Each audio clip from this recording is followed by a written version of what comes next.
beautiful soul family. Welcome to my channel, The Mystical Hummingbird. I can't believe it is Friday today. The weeks are like flying by. What the heck's happening? Something's happening. Something is definitely happening. I hope you've all had a good week. I hope that you've all been able to get stuff done. A lot of people are doing yard work and getting their boats ready for the fall and the winter. And I woke up one morning. I have to tell you about my dream though. I had a really cute, funny dream.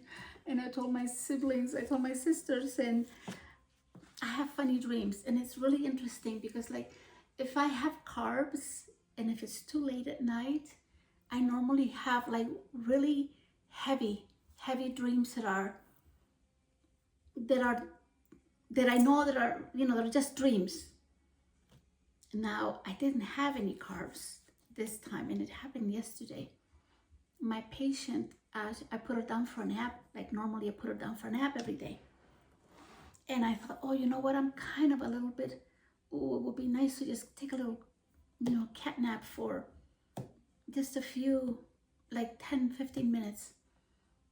Okay, so I sat on the sofa and I started dozing off. And when you get to that stage, you're so relaxed. I was gone. I have to tell you what I dreamt about. I dreamt about a panda bear. But it wasn't not just any regular panda bear. I was the panda bear. And I was in a really wide, what are these, the skateboards that the kids, they play on. And it was so amazing because I was observing myself. I had braids, a panda bear with braids. And I had this hat that was turned to the back like that. And I was like, oh man, I was just going on this thing. And you know how the kids, they have these parks they can go in and out and go down. There was no one around. I was just me, this big, huge panda bear. And I would look at myself like this and I said, okay, I'm a panda bear.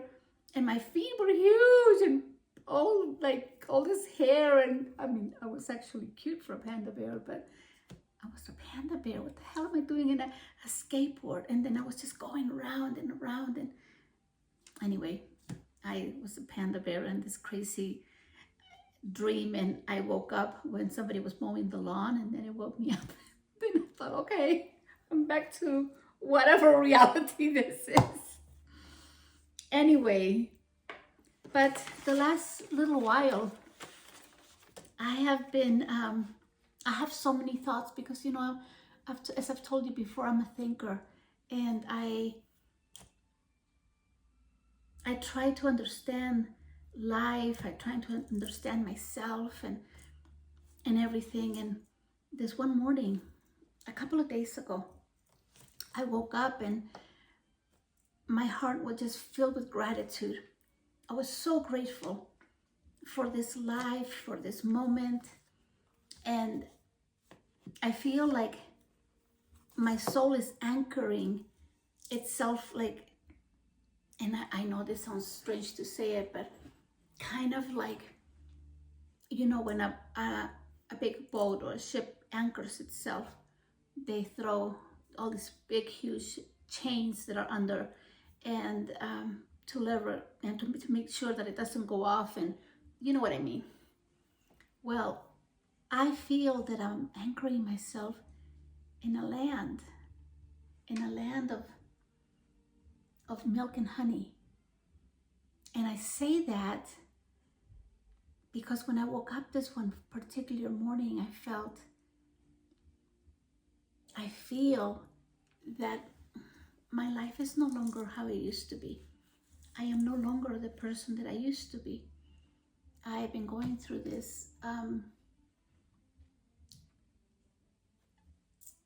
shifting of ideas. I've been transition, a sort of a metamorphosis of sorts, if you want to call it that. And I feel like I've been on a treasure hunt for many years.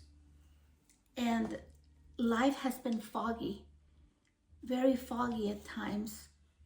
And you know how you feel when you're in a foggy state. Like if you're driving and it gets foggy, you can't see the road, and it makes you nervous. It causes you anxiety, and um, you try to keep your cool, and you have to maintain alertness to make sure that you don't crash into anything, or you know what I mean. So I feel that when the fog, when this fog has been removed, and I've gained clarity of this journey that I'm in, because I have clarity of this journey now. When I found myself, like the real me, when I say that, I remember me when I was little. That was many years ago. I'm not a young chick anymore, but I have a young mind. And I think of all of the experiences that I have lived and the relationship that I have created with myself, and entrusting my life to my maker. And what I would like to discuss today, something that it has made, how do I explain this? When I used to attend church many years ago, and I have mentioned this before, I am not a member of any religion, and nor will I ever be again. And I have nothing against religion. It's just I am in this path because I choose this path, and even I've thought that this path has been chosen for me because I can say that I have a very close relationship with my father, and we speak daily. It's I cannot not speak to him because God, my father, my Abba, my lion, is part of my life, like being present, like I'm here, therefore God is with me. I am in the Father, and the Father is in me. And I have knowledge, and I have an understanding, and a knowing. It's an innate knowing within me since I was a tiny girl. I've had this relationship for many years, and it has grown, and at times I've let go of his hand. And that has been, it was difficult, but I guess that's where I've learned the hardest lessons, when I've let go of him, because I lost trust, and my ego was taking over. And I guess we all go through our, times of our lessons through our lives. And so what I wanted to say, that through all of this experience, and that one particular time at church, and I remember them saying, talking about a scripture, be still and know that I am God. And to me, when I first heard that, it was in my mind for days and days, because I am the type of a person that when something catches my attention, and I want to get to the nitty-gritty of it, I can't let it go. I have to dig into it. I need to study it and figure out why it is that, and why it feels that way, or why it's meant that way, and what is the meaning of that, and how does that work in my life, and how do I fit into this. And because I see life like a huge puzzle, there's pieces, and I feel that because I feel that God is within me, there are fragments of God within me, and in all of us. And when I was created, I can only speak for me, because this is my journey and I'm sharing this with you. When I was little, and I would lay on the ground and look at the ants, and I remember I was fascinated. How is it possible they can carry double their weight? And just so many things and so many questions that I had. And I would always ask God. And I had my name is Viviana. And everyone called me Vivi. And so my imaginary friend was myself, my other Vivi. And she answered questions for me. Back then I didn't know, it was just an imaginary friend, and the only person that knew about this was my grandmother. I didn't share anything of my life, of my personal things with anybody really, because I really didn't have anybody else besides my grandmother. And my siblings, they were little. I was the oldest, and my mom and dad were too much into their stuff, and there was no one spiritual that I knew except my grandmother. She taught me about the presence of God within me. She taught me that my heart was a castle, that God abided in this castle. And she taught me the Psalm 91, and I love that song. I love that song. But back to this here about why I wanted to know, and about what is be still and know that I am God, and then I am that I am. Because people say, oh, God has this name, and this is Jehovah, and this, and Yahweh, and all these different names. But when they would ask Christ who he was, he never replied, I am Jesus of Nazareth. He always replied, I am that I am.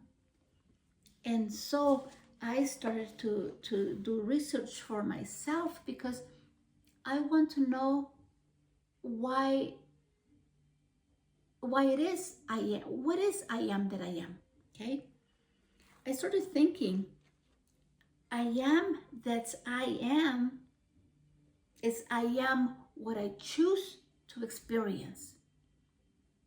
So I have tons of possibilities. Why? Because the Father is in me and I am in the Father. This is my understanding. So I am experiencing life in a manner that delights me, that makes me happy, but everything I feel that I do, or that I'm going to do, I do to glorify my Maker, to make him happy for the things that I do. Because I think as a parent, we want our children to become the best of themselves, right? Now, we cannot force anybody to do anything. We cannot force you're going to do this and you're going to follow this path, which some people do. Some kids, for example, follow, my dad was an attorney, I'm going to be an attorney too, or my dad was a doctor, I'm going to be a doctor, and then whatever. And that happens too. The way I think, we are allowed this freedom, because I am that I am. It's so many possibilities. And being Sagittarius that I am, which I am, actually I'm not none of these things, because the real me, only God knows, and only I know, because there are many facets to me, like there are to you. I feel that the being, the human person that was created that was left here upon the earth, and it grew in a mother's womb and became a part of a family. There are so many thousands of stories, and we all have a story. We all have a story. Some are more, dramatic, painful, excruciatingly horrible for some, unfortunately, due to the conditions of the parents, that they were not, that they were not in their right minds. They were homes that were not functional. There was abuse of all sorts. So we all have different experiences. Now we are put here in this world to discover, to become an explorer. And I feel for me, it's like, ooh, what to explore next? And I'm fascinated with many, many, many things. And I wish right now that I had more time to do so many different things, but I have so much time for this and for this and for this. So I have to steal time, if you can say that. But I have to tell you that when I found these books with Neville Goddard that I told you before, they have actually, these books have helped me understand the Bible more. And I was never really an avid reader of the Bible except the Psalms that my grandmother instilled in me. And I'm not going to jump to all these different things because I haven't had time to write any of this, but I'm trying to stay focused. About I am what I choose to experiment. And I'm going to read a couple of little things here from this little book, and it's really falling apart because as you can see, I've written on it, and the pages are loose because I've read it and reread it, and so this book is Your Faith is Your Fortune by Neville Goddard.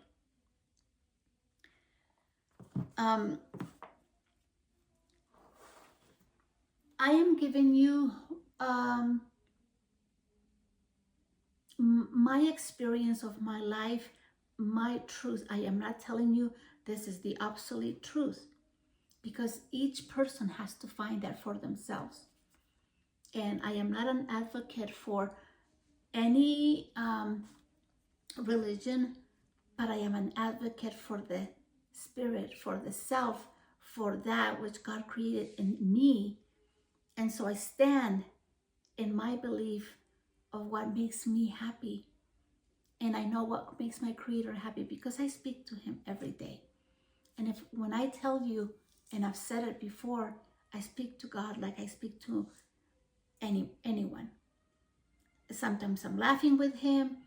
Sometimes I cry. I don't really cry very often, but if I cry, it's because my emotions have taken over me, and it's usually because I'm touched, because I'm a very sensitive person, and my heart is touched, and I share this with Him. I don't really do that anymore because I feel that crying, it lowers.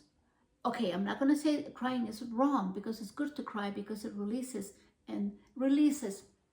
all of the negative stuff that's sitting in us, and then it releases endorphins, and then you're able to be released, and you feel free, and you feel lighter, okay? But to keep myself in a state of like woe is me-itis, of victimization, no thank you. No, because I know who I am. He asked me to come and open this channel, and you people have no idea how difficult it was for me. It took me a good almost a year, about 8 months, before I finally decided, and I had dreams after dreams, and this, and a message from there, it was almost driving me crazy because I had no idea what the heck am I going to speak about. And He told me clearly in my dreams, because I have dreams that come true.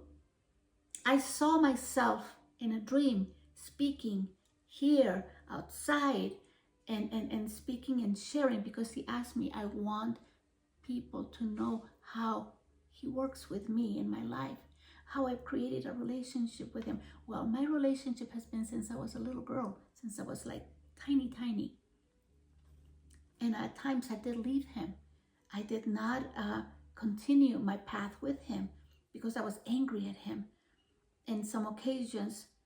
But then I'm a humble person, and I did tell Him, I'm sorry, Father, I can't live without Him. I can't, because my life doesn't, for me, my life doesn't make sense without God, because God is so part of me. And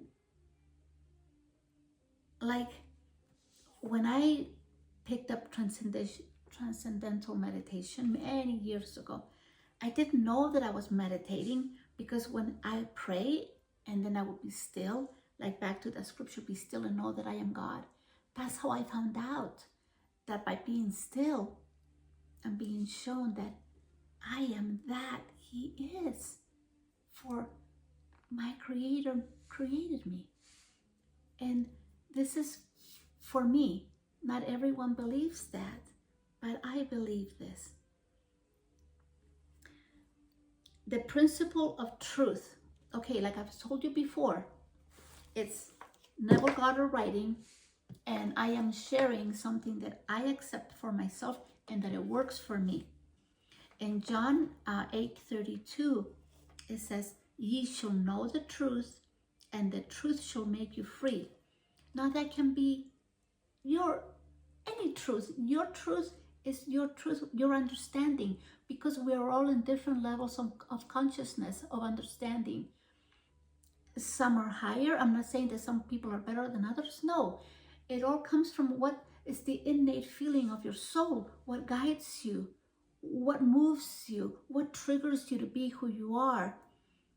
Okay, so I'm reading from Neville Goddard's book, Your Faith is Your Fortune. "Ye shall know the truth, and the truth shall set you free." The truth that sets man free is the knowledge that his consciousness is the resurrection and the life. That his consciousness both resurrects and makes alive all that he is conscious of being. Apart from consciousness, there is neither resurrection nor life. Now, when man gives up his belief in a God apart from himself and begins to recognize his awareness of a being to be God, as did Jesus and the prophets, the ancient prophets, he will transform his world with the realization, "I and my Father are one, but my Father is greater than I." He will know that his consciousness is God, and that which he is conscious of being is the Son bearing witness of God the Father. The conceiver and the conception are one, but the conceiver is greater than his conception. Before Abraham was, I am. Yes, I was aware of being before I became aware of being man. And in that day, when I shall cease to be conscious of being man, I shall still be conscious of being. The consciousness of being is not dependent upon being anything. It preceded all conceptions of itself, and shall be when all conceptions of itself shall cease to be. I am the beginning and the end. That is, all things or conceptions of myself begin and end with me. But I, the formless awareness, remain forever. Jesus discovered this glorious truth and declared himself to be one with God, not the God that man had fashioned, for he never recognized such a God. Jesus found God to be his awareness of being, and so told man that the kingdom of God in heaven were within. Like my grandmother taught me, my grandmother that was Catholic, my grandmother was very different, was very special. And she would tell me, "You're sitting on God." And I'd go, "Oh, I'm sitting on God." How? I was only like 3 or 4. "How am I sitting on God, abuelita?" And she would say, "The skin of the cow," because the chair had skin from an animal, from the cow. And she said, "The skin is made out of energy." Now this is back in the 60s, okay? My grandmother told me that everything was energy, that God was everything. She taught me, we were eating grapes, and she said, "You're eating God." How am I eating God? But God is not a person, it doesn't. And my grandmother taught me from her wisdom. She told me, God is everything. God is the flower. God is the nature. God is water. God is colors. God is a dog. God is a man. God is everything. Now I understand that because he himself showed me in a dream. I've told you, I've shared this with you. years ago when I was 15 years of age and I was in high school. And I remember that I did not understand the nucleus. I did not understand. I was not brought up here in the United States, so my language, I won't say is poor, but because I speak different languages, sometimes they get confused in my mind. And I know concepts, and of course I understand and I read them. I'm an avid reader.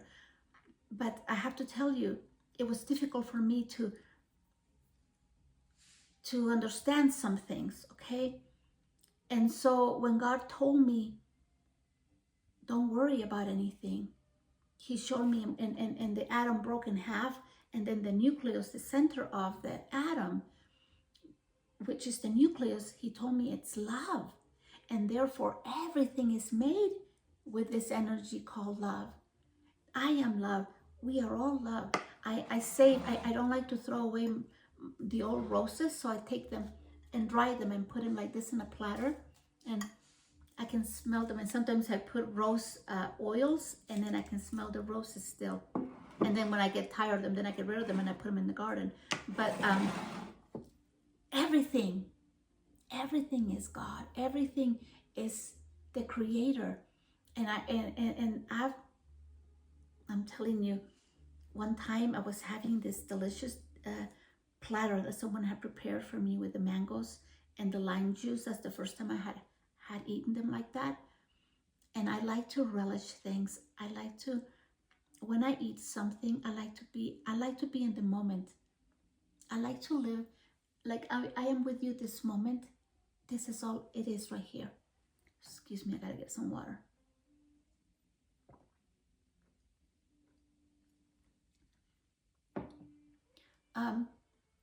Being present is most important for me, because this is how I can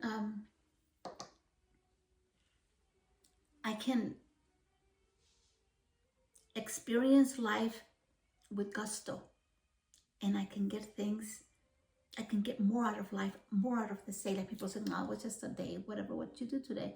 Oh, the same thing, same old.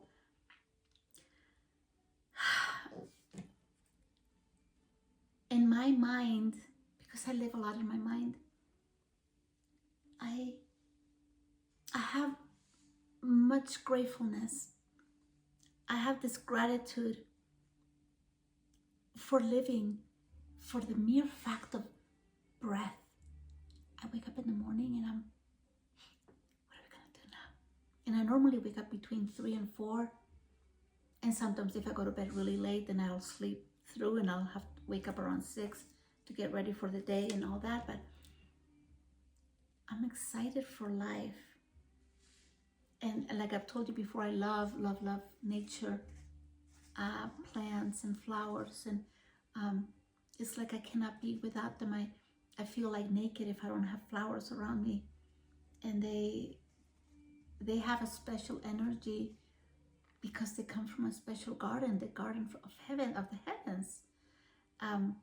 Everything before it comes here in this matrix is in the spiritual realm, and then it comes here. Oh, there's so many things I want to share with you, but let me continue with this here. I told you that the kingdom of God and heaven, the kingdom of heaven is within you. When it is recorded that Jesus left the world and went to his Father, it is simply stating that he turned his attention from the world of the senses and rose in consciousness to that level which he desired to express. There he remained until he became one with the consciousness to which he ascended to. When he returned to the world of man, he could act with the positive assurance of that which he was conscious of being, a state of consciousness no one but himself felt or knew that he possessed. Man who is ignorant of this everlasting law of expression looks upon such happening as miracles. To rise in consciousness to the level of the thing desired and to remain there until such level becomes your nature in the way of all seeming miracles. And I, if I be lifted up, I shall draw all men unto me. if I be lifted up in consciousness to the naturalness of the thing desired, I shall draw the manifestation of that desire to me. No man comes unto me save the Father within me draws him, and I and my Father are one.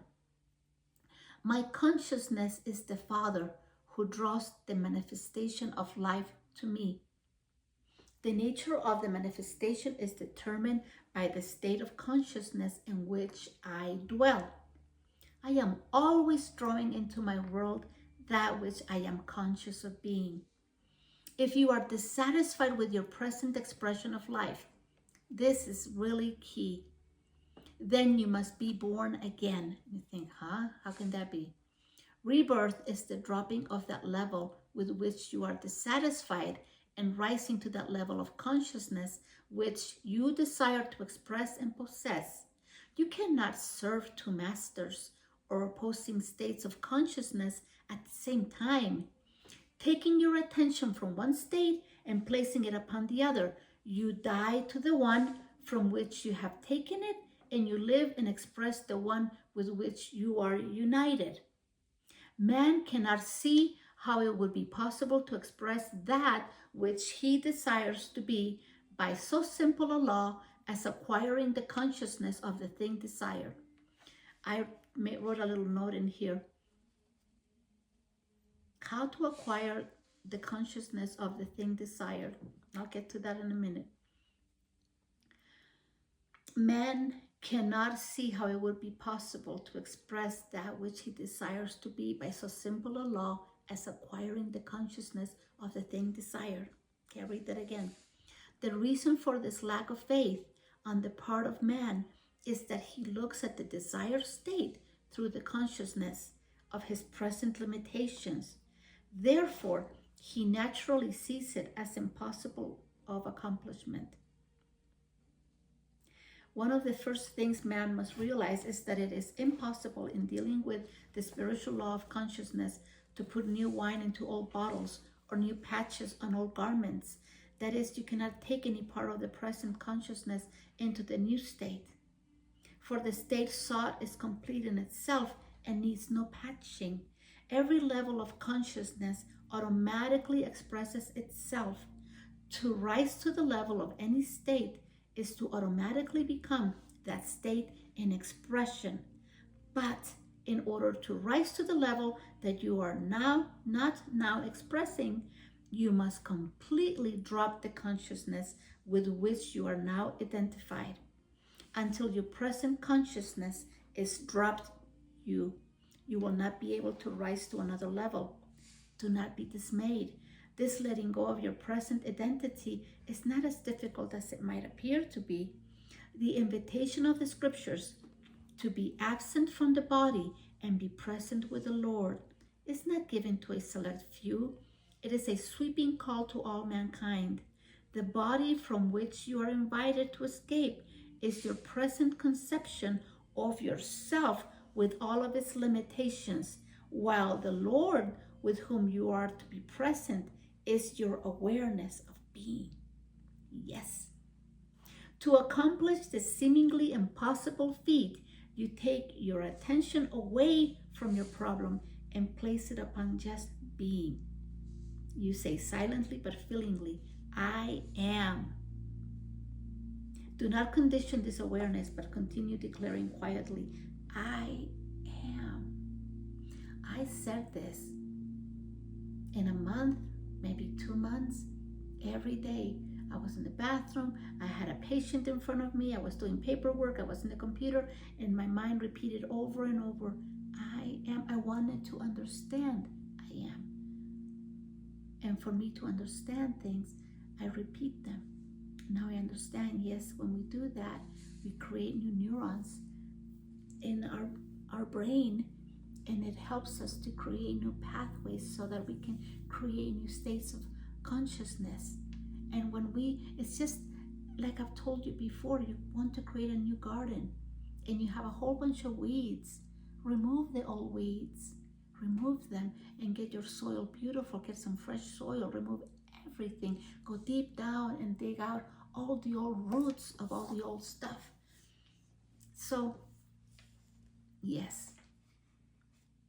I get so excited when I talk about this. Okay. When you simply feel that you are faceless and formless, and continue doing so until you feel yourself floating. And I did.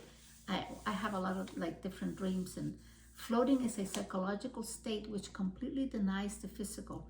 Through practice and relaxation and willfully refusing to react to sensory impressions, it is possible to develop a state of consciousness of pure receptivity. It is a surprisingly easy accomplishment. In this state of complete detachment, a definite singleness of purposeful thought can be indelibly engraved upon your unmodified consciousness. This state of consciousness is necessary for true meditation. Now,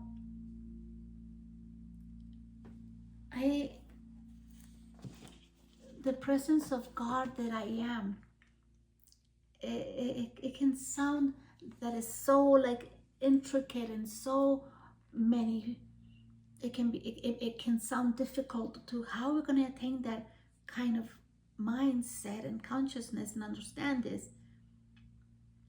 Be simple, think like a kid. I'm like a kid. My understanding of things, see, we all have different ways of understanding and learning. And all this stems from the way we were taught when we were little. I was taught, like, I don't really like to speak about these things, but I do in a way also, because it doesn't define me. Nothing that from my past defines me today, but those were lessons that I learned that later on I understood, and I had to let go, and I had to forgive people, myself, or whatever, to be able to understand what I wanted to create for me. Like, I'm going to create a new building. I'm going to create a new garden. So I have to get rid of all the old, the dogmas, the belief systems, the things that no longer work for me, and create a world that works for me, a world that makes me happy. And yes, and it sounds selfish, but I think being selfish, a lot of people, I want to say, selfishness is when you don't share yourself with others, when you keep everything to yourself. But then if you don't do nothing for you and you do everything for everyone else, then you're selfish with you. And who should you take care of first? You. You're number one. No one, in this day and age, people, I don't believe there are very many people that really care what you're doing in your life, even family. And yeah, they will say, oh yeah, I want you to be happy, and I want you to do this, and I want this, I want the best for you and all that. But no one can do and walk your path. No one can walk your journey. No one can be the adventurer. You're the one that needs to stick your feet in the mud and then dig out the roots and do this stuff, because no one's going to do the work for you. And I don't want nobody to do my work. I'm responsible for my happiness. That means the world to me. My happiness is everything. If I'm happy, I exude gladness. I exude joy. And what happens? I am vibrating with my Father and His angels and my ancestors and my spirit guides. And if I'm vibrating high, what does that mean? That means that energy is coming out of me, because why? We came to shine, like Jesus came to shine. That when He said, I am the light of the world.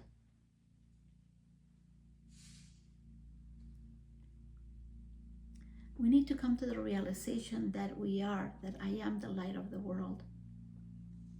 And there are just so many things that I feel that they can be so profound, but individually we need to find, who do we seek? What do we seek? Like, who do we seek? What do we want? Me, I can only tell you that I have sought God since little, and He's my favorite thing. And everyone, my friends and my family, they know that I talk about God like all the time, and that's my favorite subject. Because I see Him in everything. I see Him in the day, I see Him in the night, I see Him in the nature, I see Him in people, I see Him in books. He speaks to me through dreams, He speaks to me through music, He inspires me, He tells me what He expects from me. And my Father, for me, has taken the shape. This is why I call Him a shapeshifter, because my Father has been a child that's spoken to me, an old man in an airport one time, and I know that He presents Himself in different ways and shapes for to see what we're going to do. Like one time, I remember I was waiting for my daughter to pick me up when I came to visit her. Before I moved to Vegas with her, my daughter lived in Vegas, and I had just arrived, and she was picking me up. And so I was waiting for her. She was getting off from work, and I was on my computer doing something, and then I heard sobbing. I heard someone sobbing, and I tried to see what it was, and I looked around, and then I saw her. It was a young woman sitting with her suitcase, and she was like bawling her head off. And it just broke my heart to see what she was so sad, and no one said anything, and she just cried and cried, and her face was full of boogers and everything. Her whole face was wet. So I went and got, some stuff, some paper towels and stuff for her to help her. I walked over to her. I put my arm around her, and I said, "It's okay. Are you okay? Are you okay? Can I help you?" And then she said, "No English, no English." And I asked her, "What do you speak? What do you speak?" "Español, Español." Of course, I speak Spanish. So one thing led to another. The girl told me, blabbed her whole story. Her boyfriend had dumped her. He had asked her, she had come on a long trip from South America, and he was supposed to pick her up, but he just, what they call it these days, ghost. He ghosted her and just dumped her and left her there. And she had no money. I mean, a couple of dollars on her purse. And she had a phone number of a friend, but she was at work, so she couldn't get a hold of her. She had no one. And my daughter was on her way. And I thought, oh, I can't leave this young woman here by herself and to fend for herself. I couldn't do that. And I began talking with her. Finally, I went and got her a drink, and then she calmed down, and I started to tell her, just different things to get her mind out of that, and told her we're going to work it out. I told her, you know what, you're going to come home with me and my daughter. I've never met this person. I was a complete stranger. And when my daughter came, we spoke in Danish, and I told her the situation. And my daughter was very hesitant and said, "Well, Mom, but we can't leave her." I said, "Don't. I just imagine if it was you. This is someone's daughter. And in good conscience, my consciousness, I cannot just leave this child by herself here." So my daughter said, "Okay, Mom, we'll give her 2 weeks." So she came and lived with us for a couple of weeks. And she was able to get a hold of someone, and they were able to help her. She ended up staying in the United States, and she went to school. She became an American citizen then some years later. And I had contact with her for many, many years. I don't longer have contact with her, but I kept contact with her for many, many years. And she was a sweet girl. She had a little girl. She had left a little girl to come and have a better life here, and went to school and got a degree and did many things for herself. So I know that God does things like this, places people in our lives, and then for us to see what are we going to do.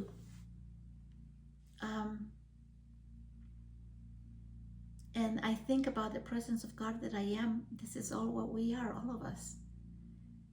And how to discover that this presence is within us is through prayer.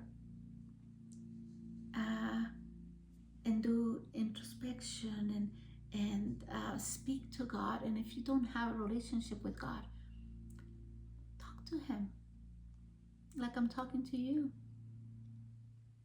God told me in a dream one time, and I think I've mentioned it to you. He said, yeah, Michael Jackson is more famous than I am. And I said, I think he is. Yeah. And I think people feel uncomfortable when you start having a conversation about God, because if some people that do believe in God, it's okay for them. And like I'm not religious, but I'm spiritual, and this is who I am. I am a spiritual being, that I come from another, who knows where I come from the stars. I know I come from the stars. I don't have a name for the planet. I have not yet to know that. I know I've lived other lives, many. I mean, not tons, but the ones, several. And that doesn't really matter. Who cares what other lives we lived? This is the life that matters now. This is the life that it's making a difference. And why should it make a difference? It should make a difference for whom? For me, right? For me. My life I want to make a difference the day that I'm no longer here.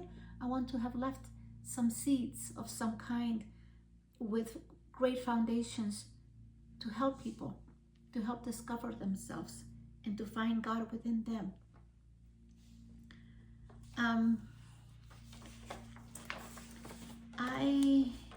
I have written something in here.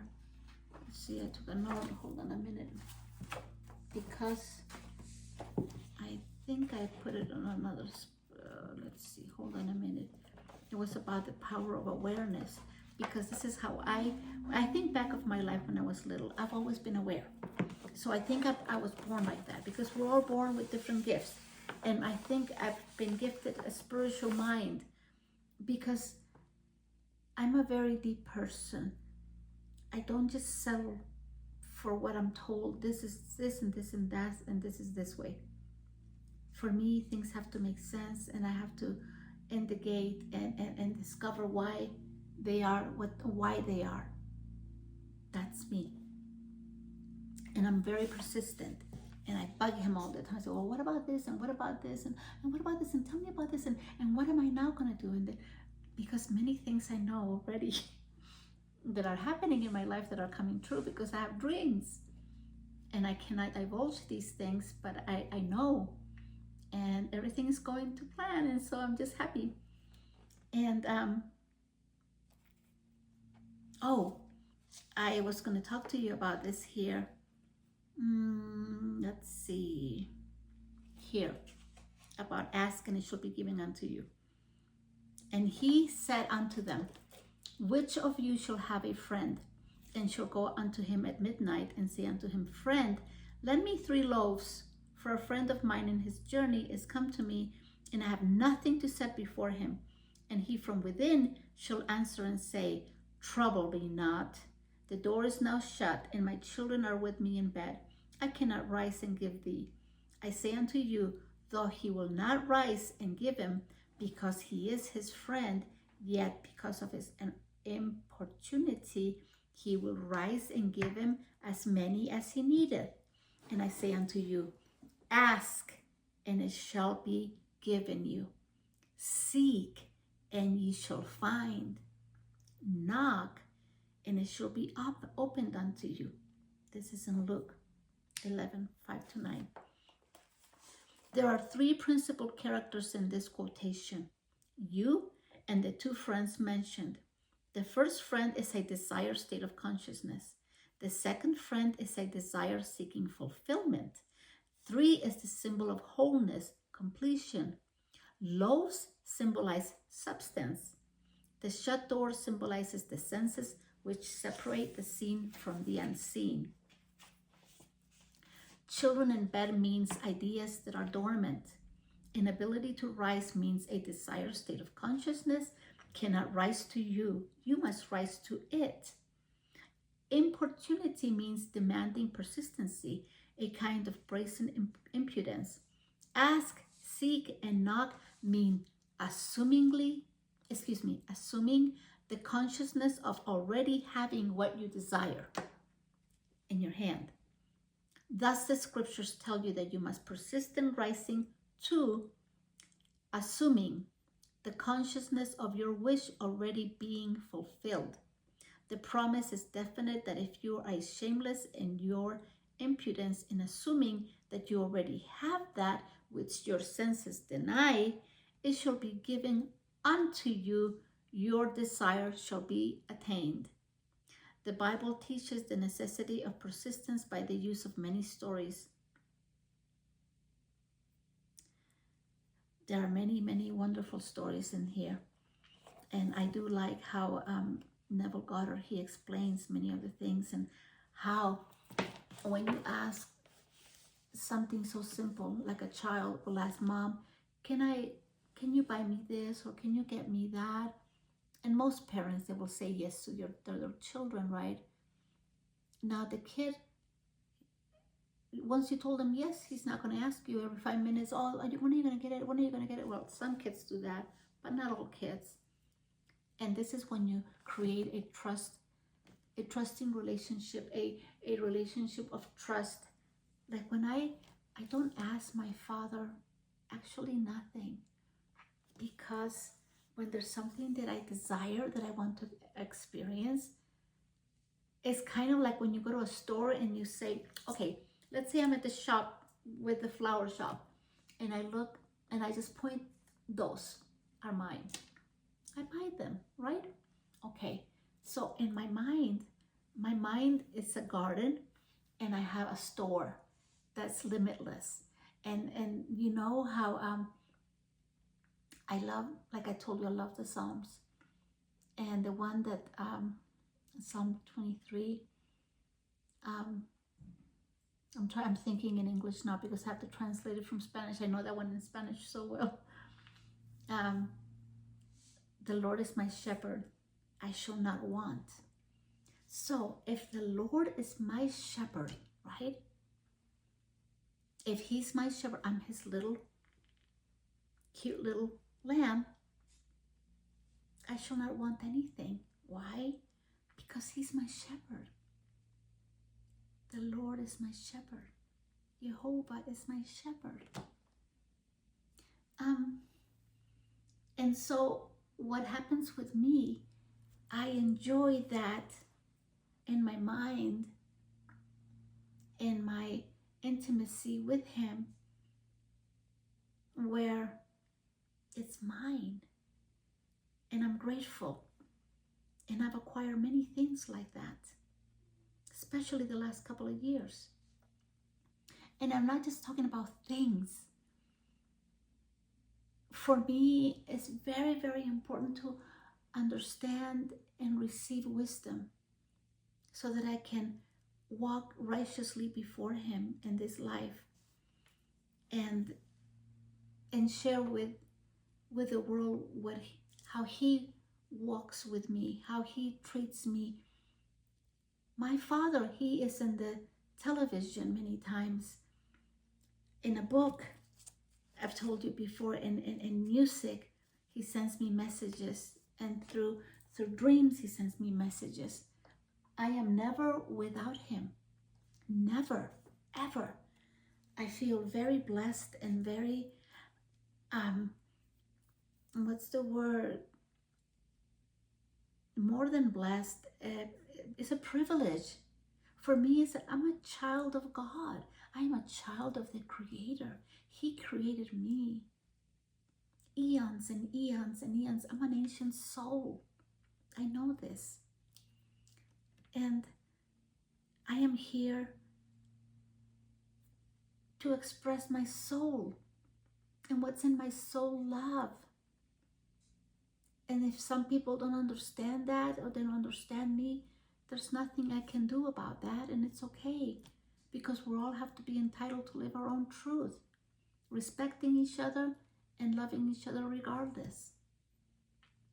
But sometimes things happen in our lives when we need to stand and be firm and give our boundaries and say, you know, I don't accept this. This was not, I don't accept this, it's unacceptable for me. I expect this and this, and if it's not given, it's also okay. I don't hold grudges. I won't hold grudges because I can't. My nature is the opposite of my nature to hate. And I learned that. Two very important people in my life taught me that. I didn't know what hate was, hatred.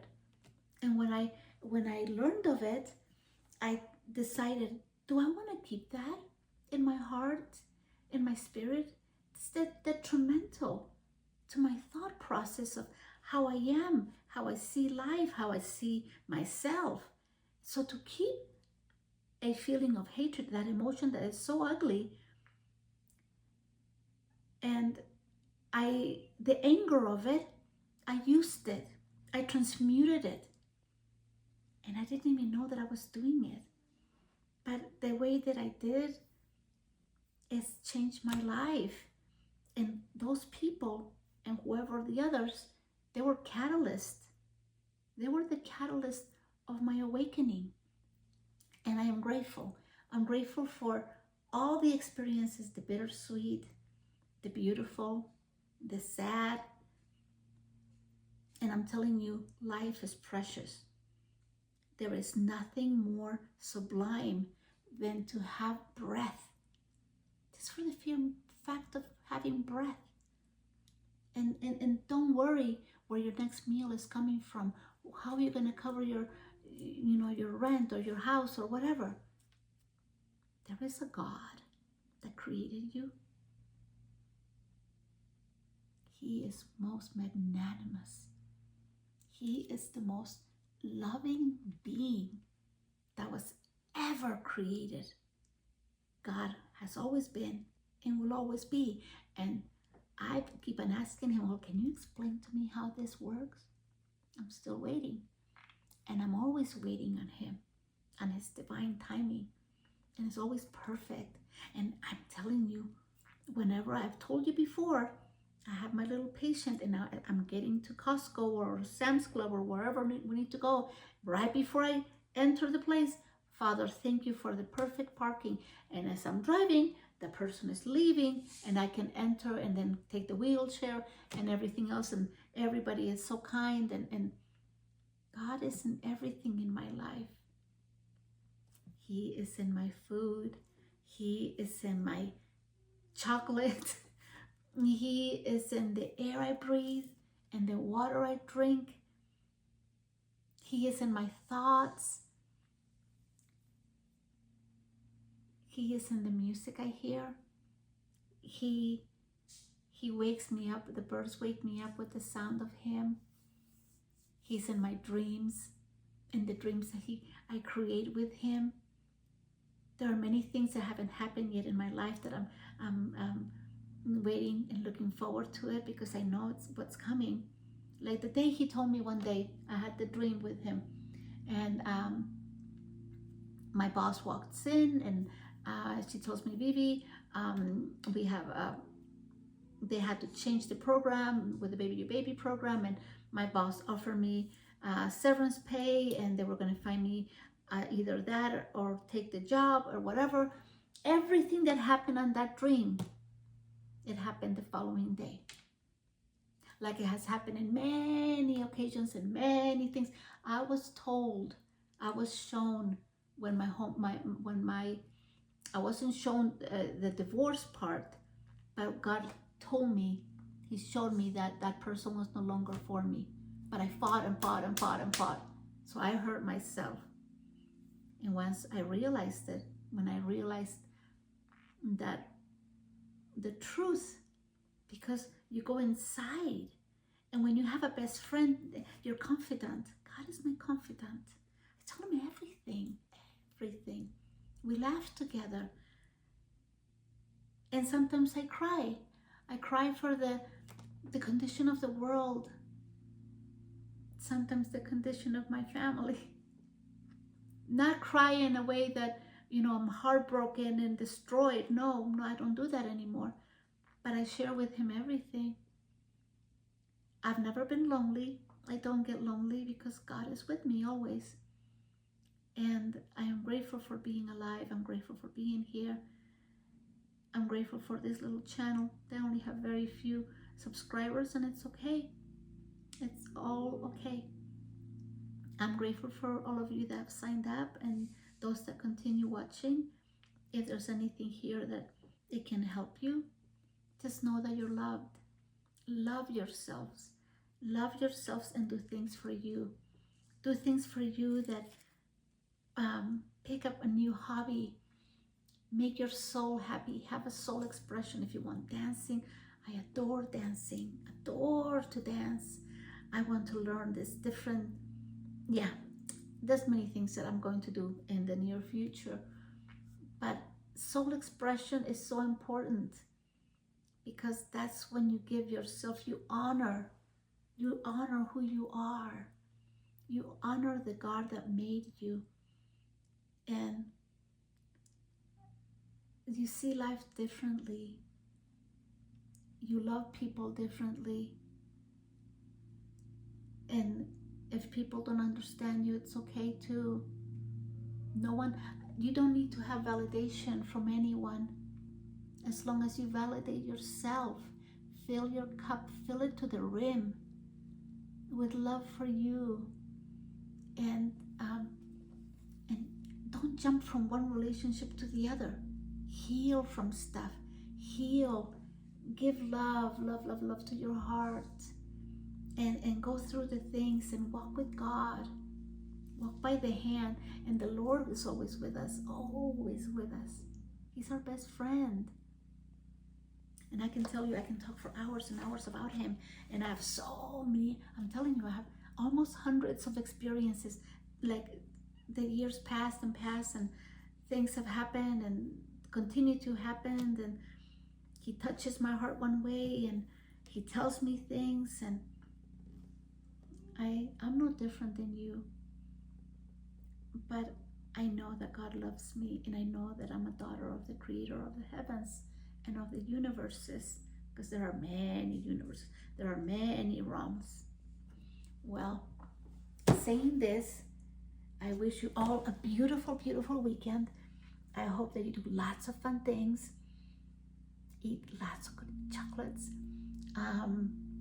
laugh, go to the movies, I don't know, just do something fun. Go fast in your cars. I love to go fast. I love to go fast. Maybe too fast. Have a wonderful time. I love you, my little hummingbirds. Love you. Thank you.